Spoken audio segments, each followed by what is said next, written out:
समंदर के किनारे एक महानपुर नाम का गांव था। वो गांव बहुत खुशहाल था। उस गांव में बिलुआ और कलुआ नाम के दो पड़ोसी थे। दोनों एक दिन सरपंच के यहाँ होते हैं। सरपंच जी, हम एकदम सच बोल रहे हैं। हमने कलुआ की बकरी को कुछ नहीं खिलाया। हमको राजू ने बताया, उसने अपनी आंखों से देखा था बिलुआ हमारी बकरी को घास खिला रहा था। इसके बाद से ही हमारी बकरी को दस्त लग गए हैं। वो दूध भी नहीं दे रही। नहीं सरपंच साहब, चुप हो जाओ तुम दोनों। किसकी बकरी को किसने घास खिलाया, मुझे कुछ नहीं समझ आ रहा। चलो जाओ तुम दोनों यहाँ से। और मेरा समय बर्बाद करने के लिए तुम दोनों की सजा है कि मेरे लिए 2 किलो काजू और बादाम लेकर आओ। जाओ यहाँ से। बिलुआ और कलुआ चुपचाप सर झुकाकर वहाँ से चल देते हैं।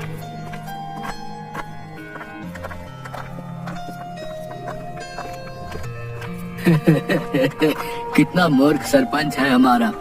उससे महामूर्ख तो तुम हो जो उसके पास जाते हो। अपना फायदा कराकर हम दोनों को फंसा दिया उसने। काजू बादाम के दाम मालूम है? आगे से अगर तूने मेरी बकरी को कुछ भी खिलाया तो देख लेना। अरे मूर्ख इंसान, मैंने 100 बार बताया कि मैंने तेरी बकरी को कुछ नहीं खिलाया। तू अपनी बकरी का ख्याल ठीक से रखा कर। है इस बात को लेकर बिलुआ और कलुआ 1 महीने तक बातचीत बंद रखते हैं।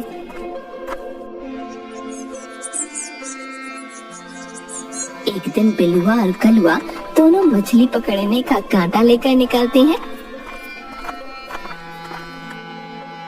रास्ते में दोनों टकरा जाते हैं। बिलुआ, अब तेरी बकरी ठीक है कि नहीं? वो जितने दिन तुम जैसे लोगों से दूर रहती है वो ठीक ही रहती है।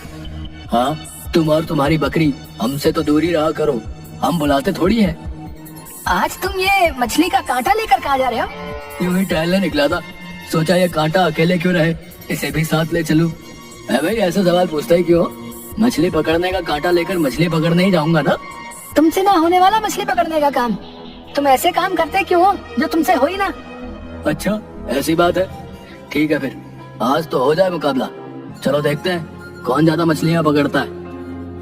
कलुआ और बिलुआ साथ में समंदर के किनारे पहुंचते हैं।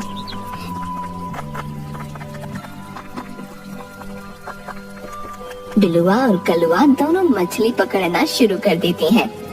कलुआ एक के बाद एक मछलियाँ पकड़ते जा रहा था। कहीं बिलुआ के कांटे में अभी तक एक भी मछली नहीं फंसी थी। अगर ऐसा ही चलता रहा तो मैं तो हार जाऊंगा। अब मुझे कुछ करना पड़ेगा। उस किनारे पर ऐसी जगह थी जहाँ पर खतरे का निशान बना हुआ था। उस जगह के बारे में ऐसा कहा जाता था कि जो उस जगह पर जाता है वो लौट कर नहीं आता। पर उस जगह पर बहुत सी मछलियाँ थीं। बिलुआ जीतने के लालच में उसी जगह पर मछली पकड़ने चला जाता है।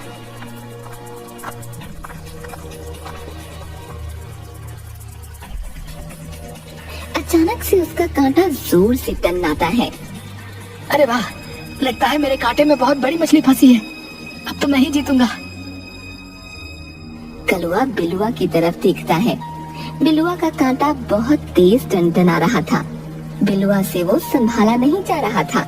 कलुआ भी उसी पानी की तरफ चला गया और वो भी संभाल नहीं पाया।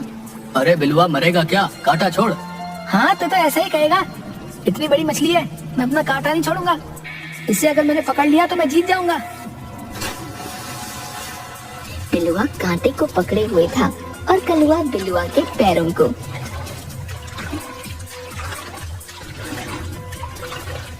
अचानक से वहाँ बहुत सुनहरी लाइट आने लगी। दोनों की आंखें चौंधी आ गईं। बड़ी मुश्किल से बिलुआ आंखें खोलकर देखने लगा तो देखता है कि वो मछली सोने की बनी होती है और उससे बहुत सुनहरी लाइट निकल रही थी और वो उन दोनों को समुद्र के बीचों बीच ले जा रही थी।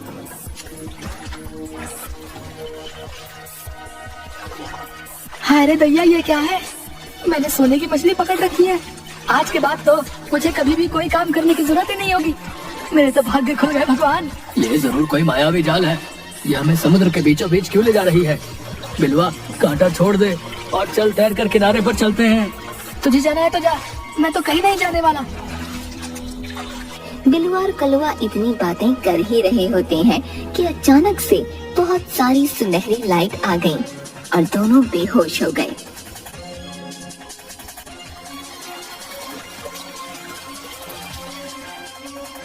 बिलवा ने उठते ही अपनी सोने की मछली को खोजा। वो जिस मिट्टी पर सोया हुआ था वो पूरी ही सोने की बनी थी। वो अपने बगल में देखता है तो वहाँ कलवा बेहोश पड़ा था। कलवा उठकर देख, हम कहाँ आ गए हैं। कलवा उठ जाता है और फिर थोड़ा होश में आता है। अपने आसपास से सब तरफ सब कुछ उसे सुनहरा नजर आ रहा था। वो बिलुआ से कहता है, ये तू कहाँ ले आया है मुझे? ये कौन सी जगह है? हम यहाँ से बाहर कैसे जाएंगे? मुझे इसमें कुछ गड़बड़ लग रही है। बाहर जाने की बात बाद में, पहले देख तो यहाँ पेड़ पौधे भी सोने के हैं और उसमें पत्ते भी सोने के हैं। हम ज्यादा से ज्यादा सोना अपने साथ भर लेते हैं, फिर यहाँ से निकलने का रास्ता खोजेंगे। पूरा जीवन हम ऐसे आराम से जी पाएंगे भाई। बिलुआ जल्दी जल्दी बहुत सारे सोने को जमा करने लगता है। तभी उनके सामने एक छोटे कद का एक आदमखोर सोने की तलवार लेकर आता है।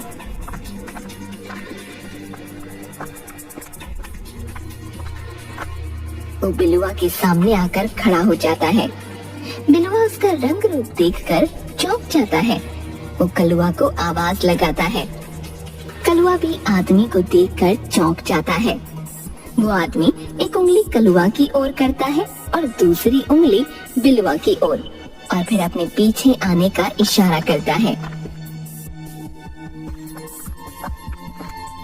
जब वो देखता है कि दोनों पीछे नहीं आ रहे, तो अपनी तलवार पटकता है और फिर से इशारा करता है।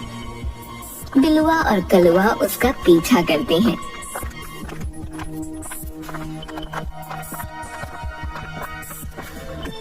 दोनों बहुत ही डरे हुए थे। वो आदमी उन दोनों को एक गेट के सामने ले जाकर खड़ा कर देता है। बिलुआ जल्दी से गेट खोलने लगा। तभी उस गेट से एक मछली नुमा राक्षस बाहर आ गया। सुनहरे टापू में आपका स्वागत है। अब होगा आपके साथ खेल। आपको यहाँ 2 दरवाजे दिखाए गए हैं, एक है सोने का और एक लकड़ी का। जिस दरवाजे से दिल करे उस दरवाजे से जाओ और अपनी किस्मत आजमाओ। चल जल्दी से सुनहरे दरवाजे से चलते हैं। इतने सोने में तो हमें पूरी जिंदगी में कोई काम नहीं करना पड़ेगा। हमारे बच्चे और पोते पोती भी आराम से जीवन काटेंगे। अरे ये तो मुझे कोई जान लगता है। अब इन लोगों से मुझे बहुत डर लग रहा है। ये लकड़ी का दरवाजा ठीक लगता है, चल हम इससे चलते हैं। तू पागल है क्या? है घर आई लक्ष्मी को मैं ऐसे कैसे ठुकरा दूं? मैं नहीं ठुकरा कर जा सकता। तुझे जो करना है कर ले, मैं सुनहरे दरवाजे से जा रहा हूँ। कलुआ को लकड़ी का दरवाजा ही ठीक लगा तो वो उसी ओर चला जाता है और बिलुआ सुनहरे दरवाजे से जाता है। जैसे ही दरवाजा खुला वो एक दरबार में पहुंच गया। वहाँ सिंहासन पर एक मछली के शरीर पर इंसान के सिर वाली औरत बैठी थी। वो भी सुनहरे रंग की थी, उसके बाल भी सुनहरे थे। पूरे दरबारी छोटे कद के आदमखोर थे जो कि हाथों में तलवार लिए थे। उसे देखते ही ये सब हल्ला करने लगे। शांति, सबकी इच्छा पूरी होगी। तो तुम ही हो वो गुनहगार जो आज शिकार बना है। आज तो बड़ा मजा आ गया।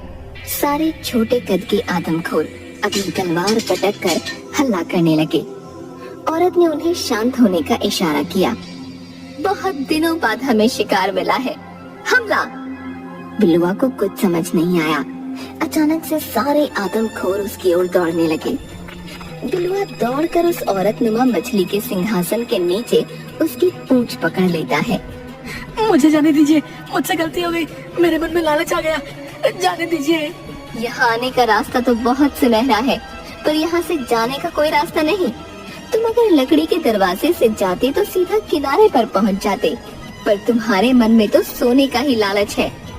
इतना कहकर वो अपनी पहुंच से एक बार जोर से बिलुआ को मारती है और बिलुआ लुढ़कता हुआ सीढ़ियों के नीचे गिर जाता है। सारे आदमखोर धीरे धीरे उसकी ओर बढ़ने लगे। वो बचाओ बचाओ चिल्लाने लगा।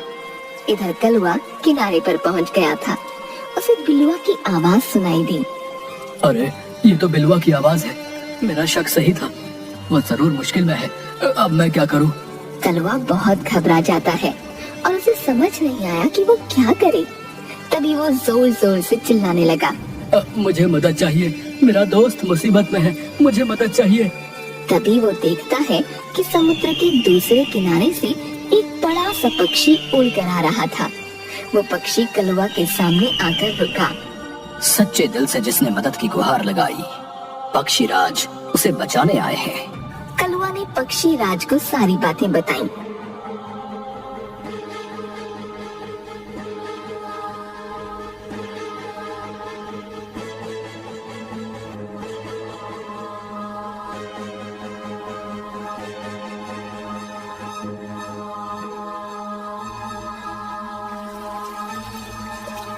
हाँ, वो आदमखोरों का टापू है। उसकी रानी एक जल परी है। वो सोने से लोगों को ललचाकर अपने टापू पर फंसा लेती है। तुम मेरे ऊपर बैठ जाओ, मैं तुम्हारी मदद कर सकता हूँ। तुम पहले हो जो लकड़ी के दरवाजे से निकलकर बच गए हो। कलवा पक्षीराज की पीठ पर बैठ गया। पक्षीराज बहुत तेज उड़ान भरने लगा और समुद्र के बीचों बीच एक टापू पर नीचे उतरने लगा। वहां से बिलुआ की आवाज आ रही थी।